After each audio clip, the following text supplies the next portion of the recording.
Olá amigos, estamos iniciando mais um programa Esclarecimentos Oportunos. Lembramos que o nosso programa é um oferecimento da Francisco de Assis, Associação de Estudos e Pesquisas Espíritas. Conosco, como sempre, nosso companheiro Milton Felipelli. Bem, um P e um L, é isso? Exatamente. Muito obrigado. Estamos aqui prontos e dispostos para este nosso trabalho. Quero aproveitar, Coelho, para desejar a todos que os bons espíritos nos ajudem sempre. É isso aí. Todos e nós também, né? Com toda certeza. Ô meu amigo Milton, vamos atender aqui uma solicitação. Essa aqui é...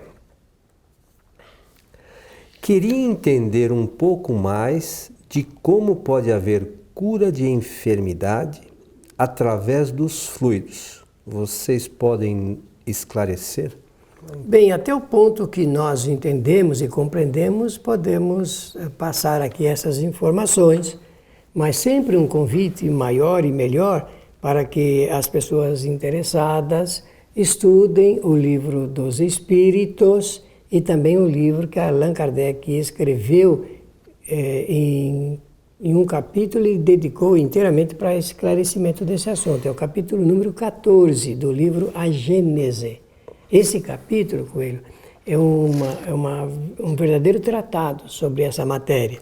Lendo, nós vamos entender como é que funciona, inclusive, a ação terapêutica e a ação de cura através de fluidos. Bem, comecemos então dizendo o seguinte, amigos. O que são fluidos? Acho que é melhor começar por isso. Conceituação. Não vamos definir, mas vamos conceituar. Segundo a doutrina espírita, fluidos é uma concepção e é um termo que Allan Kardec usou para designar todos os demais estados da matéria que a ciência do mundo material ainda não conhece. Porque a ciência do mundo material conhece estados de sólido, líquido, gasoso e radiante, ou plasma, como quiserem, mas não conhece os demais estados da matéria. A ciência sabe que existem esses outros estados, mas não tem conhecimentos ainda a ponto de confirmá-los, de comprová-los. Mas o Espiritismo vem desde 1857 noticiando ao mundo, através da sua primeira obra, que é chamada O Livro dos Espíritos, que existem outros estados da matéria e que Allan Kardec designou pelo nome de fluidos. Deixa eu dizer uma coisa aqui que eu acho importante a gente lembrar. Como você falou que desde 1857 o Espiritismo vem trazer essa informação. Só que os fluidos não foram criados pelo Espiritismo. A gente precisa saber que sempre existiu. O fluido sempre existiu no universo. Né? A matéria. Sempre existiu. No universo há espírito e matéria. O Espiritismo não criou fluidos. Não criou fluido, não criou nada. Nem o termo. O Kardec só trouxe a informação. Só. Ele conseguiu. É só para salientar, porque às vezes falam, não, mas surgiu isso? Não, sempre. Não. Como também não foi o Espiritismo que criou os espíritos. Isso mesmo. E o termo também não é uma criação de Allan Kardec. Ele pediu emprestado da ciência esse termo para designar todos os demais estados da matéria que existem. Desculpe interromper o seu raciocínio. Não, sempre uma alegria. Por favor. Tá bom. Então, vamos agora, o que o Coelho mencionou, você pode, amigo ouvinte e espectador, localizar no capítulo número 2 do Livro dos Espíritos. Ali está, inclusive, a razão pela qual os espíritos, respondendo às questões de Allan Kardec, explicam exatamente como o Coelho apresentou. Então, agora, sabendo que fluidos os fluidos são variados tipos de matéria, não ficará difícil a gente começar a estudar a razão da pergunta. Queria entender um pouco mais de como pode haver cura de enfermidades através de fluidos. Então, agora o outro assunto que nós temos que explicar bem é sobre enfermidades. Por que existem enfermidades? O que são enfermidades? Aí, nesse caso, a gente tem que ver como é que a ciência, principalmente a Organização Mundial de Saúde, faz essa designação de saúde, do que é saúde. Antigamente era só a ausência de uma doença, né? A saúde seria isso. Mas hoje não. Hoje já se tem uma concepção moderna, à luz da ONU, realmente a Organização Mundial de Saúde, que é um órgão desse grande organismo, tem já presente essa explicação de ordem científica. Saúde, para esse estado atual da ciência, significa um processo de harmonização de todos os reinos da natureza, do reino mineral, vegetal, animal e hominal. Quando esses 4 reinos estão ajustados, existe neles o equilíbrio natural, então existe a saúde perfeita. Senão qualquer crise que afeta os minerais, os vegetais, os animais e o homem, qualquer crise já denota um tipo de enfermidade. Então, é o desequilíbrio dessa harmonização que eu salientei. Nesse caso, queridos amigos, nesse caso, nós precisamos compreender, no caso do homem, que o homem é responsável pela sua saúde física e também pela sua enfermidade. Já existe esse tipo de conhecimento. Por quê? Porque, do ponto de vista doutrinário, uma doença pode ser ou uma prova ou uma expiação que o espírito passa aqui na Terra. Então, existem doenças que são provacionais, criação do espírito para ele medir, ele próprio, o grau do seu adiantamento espiritual e a sua capacidade ou capacitação de suportar as cargas de aflição que as provas impõem, ou então efeitos, porque a palavra expiação significa efeito ou resultado de causas que o homem, o espírito, promoveu, provocou anteriormente. Você me permite mais uma Claro, interrupção? agora vamos conversar. Eu quero lembrar que também essa programação, tanto da doença expiatória, da provacional, é pelo espírito programada para a sua encarnação. Que ele se ajusta e deseja passar por essa situação, ele vai medir o grau do seu adiantamento, ou então a palavra sofre aqui tem que ser entendida pedagogicamente, que eu vou falar. Então, ou então ele passará por resultados das causas que ele criou anteriormente. Então, é quando ocorrem esses efeitos que se chamam expiações. É que, na verdade, quando fala, e a gente aqui está acostumado a ver o sofrimento, na verdade é uma nova oportunidade de aprendizado. Isso, né? Não adianta a gente achar, eu estou sofrendo. Não, nós estamos tendo uma outra chance de aprender o que não fizemos certo antes. Isso mesmo. Nós desarranjamos, passamos por esses graus de dificuldades e suplantamos tudo isso. Agora, detalhe interessante que eu peço que prestem bastante atenção é este. As provas, o espírito, ele pode até mesmo transferir para uma outra oportunidade, porque é uma deliberação sua. Agora, as expiações são consequências, são efeitos de causas produzidas anteriormente. Então, ele não tem como transferir e muito menos impedir que aconteça. Pode atenuá-las. Então, agora fica um pouco mais fácil responder a essa pergunta desse nosso amigo ouvinte, Coelho. Queria entender um pouco mais de como pode acontecer a cura de enfermidades. Então, eu diria sim, só para efeito de estudo, por favor. As doenças que são envolvidas pelas provas, ficará mais fácil de obter cura.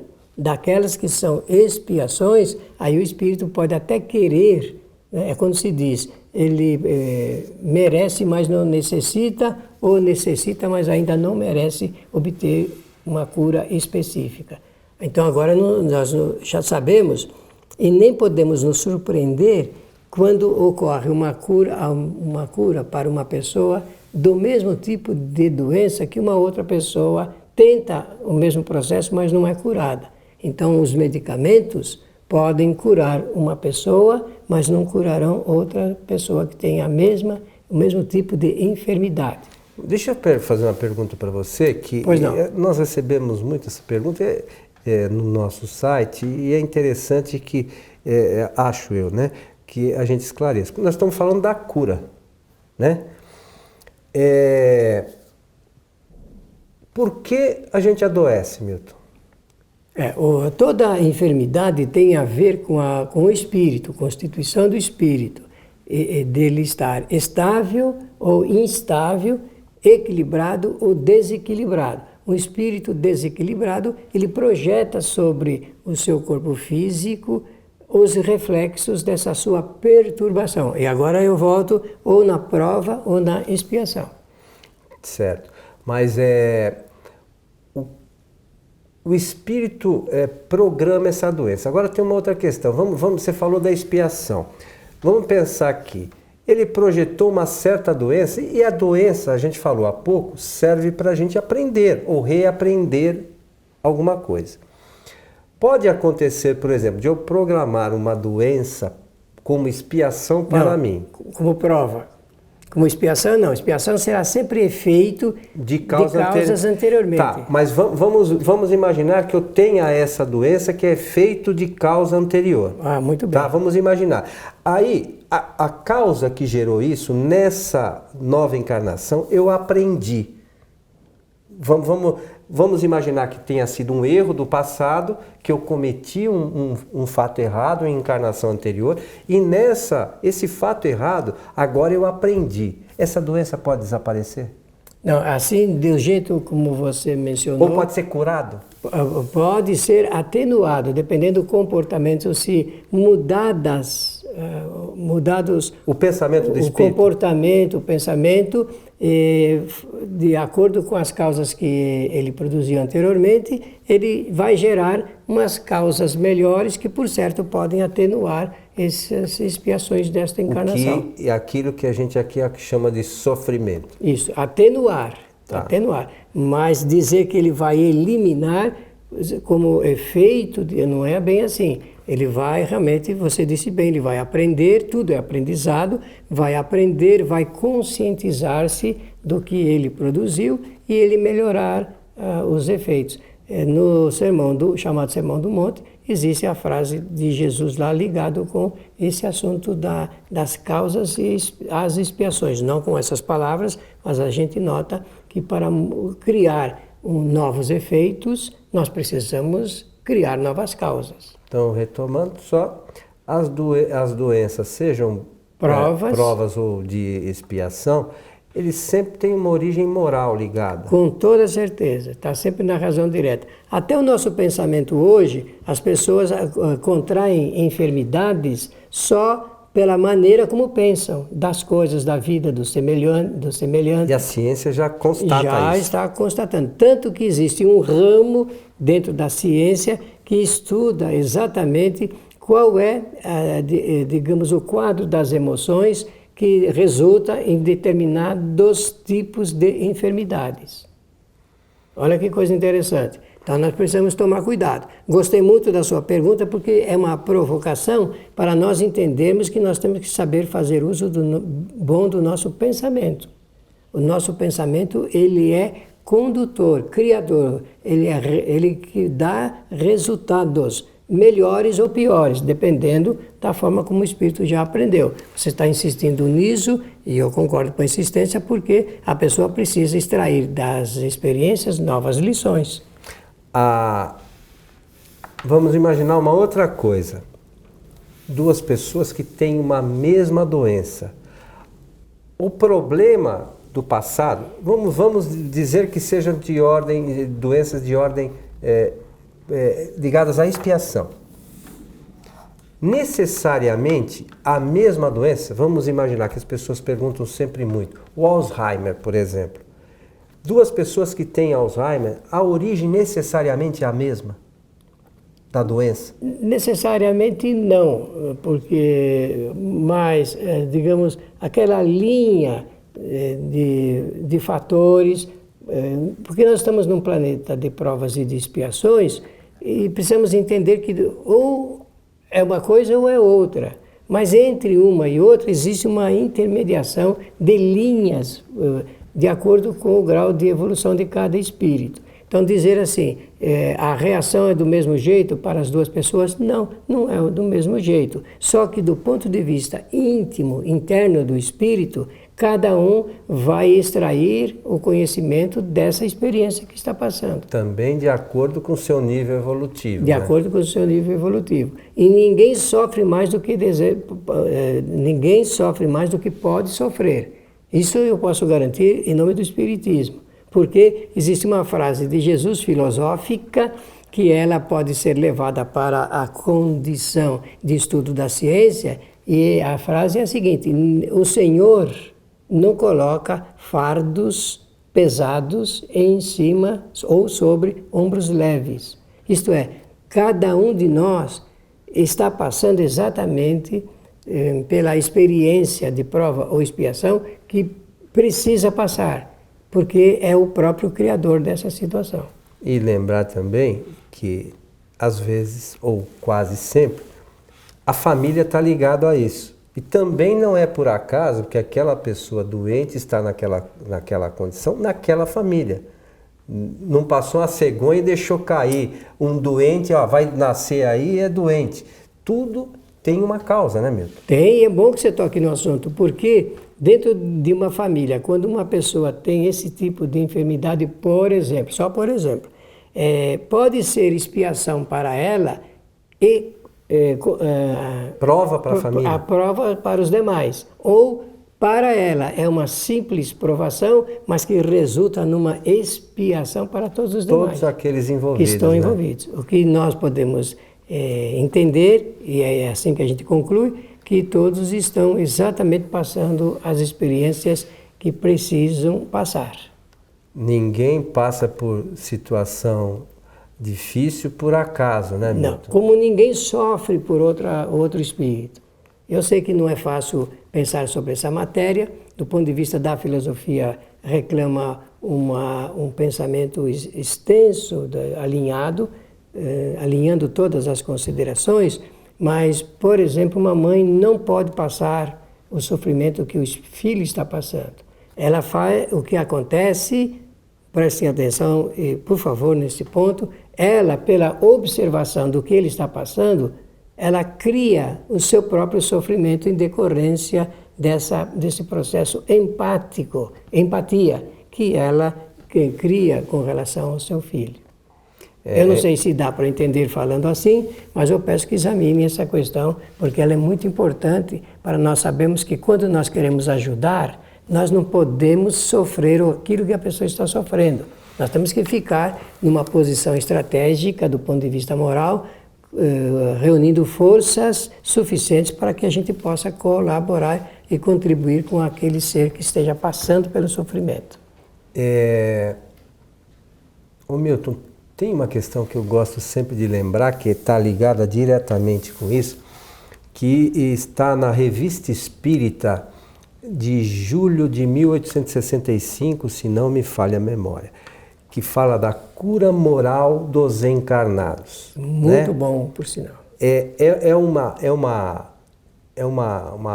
parte da revista, um artigo de Allan Kardec, que é um relato, na verdade, de uma pessoa, de um espírita que passou por uma certa situação, que tinha acolhido uma pessoa em sua casa e essa pessoa não tinha sido curada porque ela não se renovava moralmente aquilo. Por isso a minha insistência de falar das questões morais. Excelente. Né? Então, é interessante que aqueles que puderem leiam na Revista Espírita de 1865, no mês de julho, Cura Moral dos Encarnados. Se a gente tiver consciência do que está escrito ali, a gente ia querer mudar correndo, né? Para que a gente não... Senão a gente vai ficar sofrendo, né?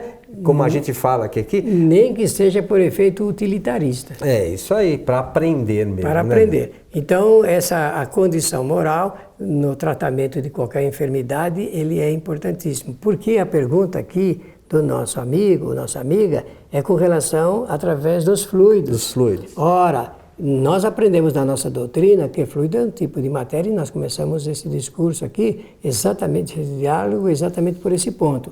Então, para melhorar a qualidade fluídica, quanto melhor for a postura moral, melhor será essa qualidade. E a assimilação do próprio espírito, claro. Dos fluidos que tem aí à disposição, né? Isso explica por qual razão a gente chega perto de uma pessoa, se sente muitíssimo bem, e chega perto de outra, se sente muitíssimo mal, entra numa casa e diz, olha, estou saindo dessa casa aí com uma dor de cabeça, atingido. Não é a casa, é a nossa predisposição. Quem não está bem, entrando em algum ambiente que esteja com esses fluidos desarranjados, são fluidos, Kardec chama de fluidos deletérios, com toda certeza assimila isso. Para nós melhorarmos, nós precisamos também melhorar a nossa condição de ordem moral. E aí nós naturalmente melhoraremos as condições dos fluidos que nos envolvem. Por quê? Porque com o pensamento nós damos outra qualidade aos fluidos. E é isso que nós queremos sempre. Meu amigo Milton. Muito obrigado, foi Estamos excelente. chegando ao final aqui de mais um programa. A gente se empolga um pouco com a questão. Mas o estudo da doutrina é assim mesmo, né? Eu gosto muito de estar ao seu lado aqui em nosso programa. Pela atenção de todos, agradecer e desejar que os espíritos amigos bondosos nos ajudem sempre. Lembrando que este e outros programas, para você que nos ouve pelo rádio, podem ser assistidos em nosso site www.kardec.tv. Só isso, kardec.tv. A você que esteve conosco, o nosso abraço e até o nosso próximo encontro.